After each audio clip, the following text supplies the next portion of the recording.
ሰኔ 12 ቀን 2017 ዓመተ ምህረት በዚህች ዕለት የከበረ የመላእክት አለቃ የሆነው የቅዱስ ሚካኤል የመታሰቢያው በዓል ይከበራል። የሚከበርበት ምክንያትም እስክንድርያ በምትባል ከተማ አክላወ በጥራ የተባለች ንግሥት የንጉሥ በጥሊሞስ ልጅ ዙሃል በሚባል ኮከብ ስም ያሰራችው ታላቅ ምኵራብ ነበረና በየዓመቱ ሰኔ በባተ በ12 ቀን በዚያ ምኵራብ ሕዝቡ ተሰብስቦ ታላቅ በዓል ያደርጉ ነበር። በዚያ ምኵራብ ውስጥ ዙሃል የሚሉት ታላቅ የነሐስ ጣዖት ነበረና በዓሉ በሚከበርበት ዕለት ብዙ ፍሪዳዎችን ያርዱለት ነበር። አባ እለእስክንድሮስ እስከ ተሾመበት ዘመን ድረስ ለዚያ ጣዖት እንዲህ ሲያደርጉ ኖሩ። ይኸውም 300 ዓመተ ምህረት ተፈጽሞ በአራተኛው ምዕት ውስጥ ነበር።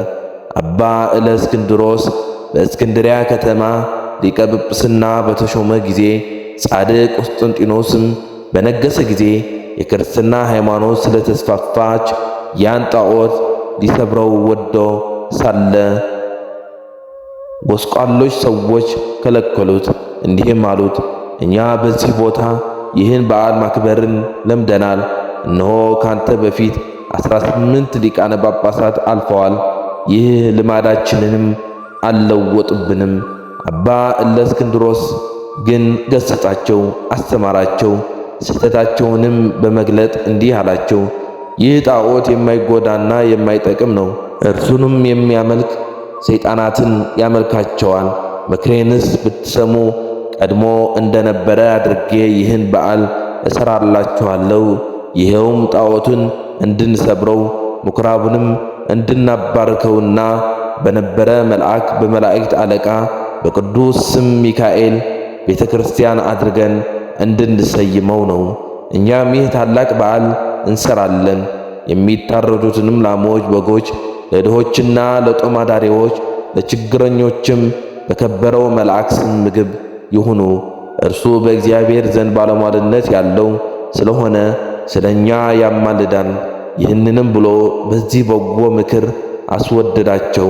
እነርሱም ታዘዙለት። ከዚህ በኋላ ያንን ምኵራብ አድሰው በዚህ የከበረ መላእክት የመላእክት አለቃ ሚካኤል ስም ቤተ ክርስቲያን አደረጉ። በዚህችም ዕለት አከበሯት። እርሷም የታወቀች ናት። እስላሞችም እስከ ነገሱበት ዘመን ኑራ ከዚያ በኋላ አፈረሷት። ይህም በዓል ተሠራ፣ እስከ ዛሬም ጸንቶ ይኖራል። ዳግመኛ በዚህ ዕለት እግዚአብሔር የመላእክት አለቃ ቅዱስ ሚካኤል በነገዱ ውስጥ በመላእክት ሁሉ ላይ በብዙ ክብር ሾመው። ይህም የከበረ መላእክት ክብር ይግባውና በጌታችን ፊት ስለ ሰው ልጆችና ስለ ፍጥረትም ሁሉ ይለምናልና ይማልዳልም። የዚህ የከበረ የመላእክት አለቃ ሚካኤል ተአምራቱ ብዙዎች ናቸው። ከእነርሱም አንዱ ይህ ነው። እግዚአብሔርን የሚፈራ አንድ ሰው ነበረ። እርሱም የከበረ ሚካኤልን የበዓሉ መታሰቢያ በየወሩ በ12ኛው ቀን ይልቁንም በሰኔ እና በኅዳር ወር አብልጦ ያከብር ነበር። በጎረቤቱም ርኅራኄ የሌለው አንድ ባለጠጋ ሰው ነበረ። ይህን እግዚአብሔርን የሚፈራውን ሰው የከበረ መልአክ ሚካኤልን በዓል በሚያደርግበት ጊዜ ይጣላውና ያቃልለው ነበር። ለድሆች ስለመራራቱም ይዘባበትበት ነበር። የሕይወቱ ዘመንም ተፈጽሞ የሚሞትበትና ከዚህ በኃላፊ ዓለም ድካምም የሚያርፍበት ጊዜ ሲቀርብ የክቡር መላእክት ሚካኤልን የበዓሉ መታሰቢያ ታደርግ ዘንድ ምጽዋት ሰጩም ትሆን ዘንድ ሚስቱን አዘዛት። ከዚህም በኋላ ረፈና ገንዘው ቀበሩት። ሚስቱም ጸንሳ ነበረች። መውለጃዋም ጊዜ ደርሶ ምጥ ያዛት። በታላቅ ጭንቀት ውስጥ ሳለችም እንዲህ ብላ ጸለየች፣ የእግዚአብሔር መልአክ ሆይ ራራልኝ፣ በእርሱ ዘንድ ባለሟልነት አለህና በእግዚአብሔር ዘንድ ስለ እኔ ለምንልኝ። ይህንንም ባለች ጊዜ በቤቷ ውስጥ ብርሃን በራ፣ ከችግርም ዳነች። መልአኩ ውብ የሆነ ወንድ ልጅም ወለደች። የእግዚአብሔር መልእክተኛ ቅዱስ ሚካኤል ከሰማይ ወርዶ ሕፃኑን እንዲህ ብሎ ባረከው፣ ርኅራኄ የሌለው የዚህን ባለጠጋ ገንዘብና ሀብት ጥሪቱም ሁሉ ይህ ሕፃን እንዲወርስ እግዚአብሔር አዟል። ባለጠጋውም በቤቱ በአልጋው ላይ ሳለ ጌታ ጀሮውን ከፍቶ ይህን ነገር ከመልአኩ ሰማ። ይህንም በሰማ ጊዜ ታላቅ ሐዘን ደረሰበት። ሕፃኑንም የሚገድልበትን ምክንያት ይፈልግ ጀመረ። ነገር ግን ክብር ይግባውና ጌታ ይጠብቀው ነበር። ከዚህ በኋላ ያ ባለጠጋ ምክንያት አዘጋጅቶ የሚያገለግለኝ ልጅ የሆነኝ ዘንድ ልጅሽ ስጭኝ፣ እኔም እየመገብኩና እያለበስኩ አሳድገዋለሁ፣ ላንቺም 20 ወርቅ እሰጥሻለሁ አላት። ይህንንም ነገር ከባለጠጋው በሰማች ጊዜ ስለ ችጉራ እጅግ ደስ አላት። ልጇንም ሰጠችው። እርሱም 20 ወቄት ወርቅ ሰጣት። ልጇንም ወሰደው። የሚሻው ተፈጸመልኝ ብሎ ደስ አለው። ከዚህ በኋላ በልጁ ቁመት ልክ ሳጥን አሰርቶ ሕፃኑን በሳጥኑ ውስጥ አስገብቶ ዘጋበት። እስከ ባህርም ተሸክመው ወስደው በባህር ጣሉት። ክብር ይግባውና በጌታችን ፈቃድ ያ ሳጥን ሳይሰጥም ከዚያች ሀገር የ20 ቀን መንገድ ያክል ርቃ ወደምትገኝ ወደ አንዲት ሀገር ወደብ እስከሚደርስ በባህሩ ላይ ተንሳፈፈ። በባህሩም አካባቢ በጎችን አስማርቶ የሚጠብቅ አንድ ሰው ነበርና ሳጥኑን በውሃ ላይ ተንሳፍፎ አየው። እርሱም ከባህሩ አውጥቶ ወደ ቤቱ ወሰደው። ይህ ሳጥን እንዴት እንደሚከፍተው ያስብ ጀመረ። ይህንም ሲያስብ እንደ ባህሩ ይሄድ ዘንድ ጌታችን በልቦናው ሐሳብ አሳደረበት። ወዲያውኑም ተነስቶ ወደ ባህሩ ሄደና አንድ ዓሣ የሚያጠምድ ሰው አገኘ። ዓሣ አጥማጁም መረብህን በእኔ ስም ጣል፣ ለሚያዘውም ዓሣ ዋጋውን እሰጥሃለሁ አለው። አጥማጁ እንዳለው አደረገ። ያን ጊዜም ታላቅ ዓሣ ተያዘ። ዋጋውም ይዞ ወደ ቤቱ ሄደ። እራትም ይጠብሰው ዘንድ አረደው። በሆዱም ውስጥ መክፈቻ አገኘ። በልቡም ይህ መክፈቻ ይህን ሳጥን ይከፍተው ይሆን አለ። በሳጥኑ ቀዳዳም ባስገባት ጊዜ ፈጥኖ ተከፈተ። በውስጡም ይህን ታናሽ ብላቴና አገኘው። ልጅ የለውም ነበርና ታላቅ ደስታ ደስ አለው። ጌታችንም አመሰገነው። ሕፃኑም በመልካም አስተዳደግ አሳደገው። ሕፃኑም አድጎ ጎልማሳ ሆነ።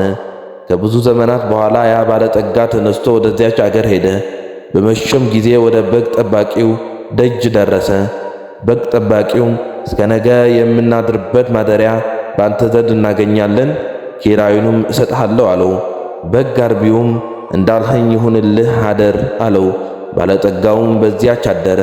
ራት በሚቀርብበት ጊዜ ሕፃኑን ባህራንን ብሎ ጠራው። ባለጠጋው ሰምቶ ልጅህ ነውን ብሎ ጠየቀው። በግ ጠባቂው አዎ፣ ታናሽ ሕፃን ሆኖ ሳለ በባህር አግኝቼዋለሁና እግዚአብሔር የሰጠኝ ልጄ ነው አለው። ባለጠጋውም በምን ዘመን አገኘኸው አለው። እርሱም ከ20 ዓመት በፊት ብሎ መለሰለት። ያን ጊዜም እርሱ ወደ ባህር የጣለው መሆኑን አውቆ እጅግ አዘነ። በማግስቱ ጎዳናው ሊጓዝ በተነሳ ጊዜ ሰይጣናዊ ምክንያት አምኝቶ በግ ጠባቂው እንዲህ አለው፣ እገሊት ወደምትባል አገር በቤቴ የረሳሁት ጉዳይ ስላለ እንድልከው ልጅህን ሰጠን ዘንድ እሻለሁ። እኔም የድካም ዋጋው 20 ዱቄት ወርቅ እሰጥሃለሁ አለው። የብላቴናው አባት ስለ ገንዘቡ ደስ ብሎት ልጁ ባህራንን ሰጠው። እንዲህም ብሎ አዘዘው፣ ልጄ ባህራን፣ ይህ የከበረ ሰው ስለ ጉዳዩ ወደ ቤቱ ይልክህ ዘንድና ወደ ቤትህ በሰላም ትመለሳለህ።